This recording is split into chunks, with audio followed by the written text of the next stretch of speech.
क्यों आप लोगों को लगता है कि ये प्रोपेगेंडा है, जबकि बीजेपी संगठन आधारित पार्टी होने का दावा करते हुए हमेशा संगठन को सक्रिय रखने का काम करती है?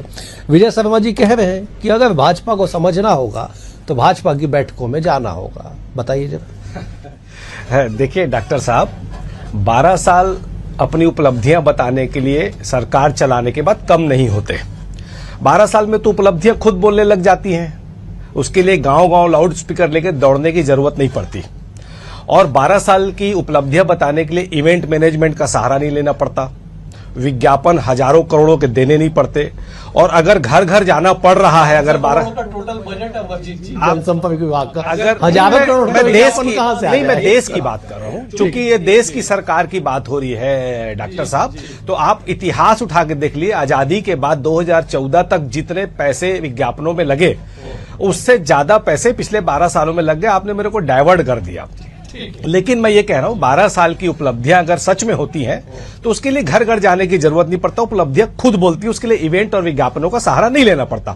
और अगर आपने बहुत अच्छे काम किए, उसके बावजूद अगर आपके संगठन को घर घर जाकर, वो भी उस परिस्थितियों में जब आपने डीजल पेट्रोल का इस्तेमाल कम करने को कहा है, तो क्या पैदल ये सब जाएंगे?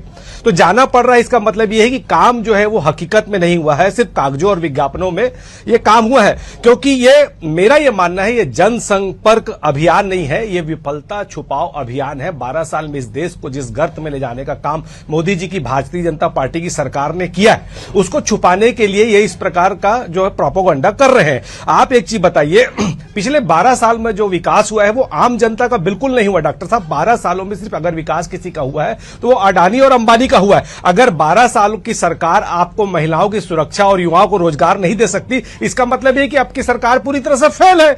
भाजपा का देखिए एक ही मंत्र है, काम कम और प्रचार ज्यादा, जनता रहे भूखी और अडानी का हो फायदा। ये इनका मूल मंत्र है। और इनके पास गिनाने के लिए सिर्फ जुमले हैं और हमारे पास बताने के लिए जनता की समस्या है। मैं तो ये भी निवेदन करूंगा कि जब आप गांव-गांव, डोर-डोर, डगर-डगर जब जाएंगे तो आप ये भी बताइएगा कि 2014 में मनमोहन सिंह की सरकार जब गई, उस समय आटा जो है 210 रुपए किलो था और आज 530 रुपए किलो हो गया। और आगे और अवसर देंगे तो मैं ऐसे कई सारे उदाहरण देकर बता दूंगा कि 12 साल की मोदी सरकार पूरी तरह से असफल है।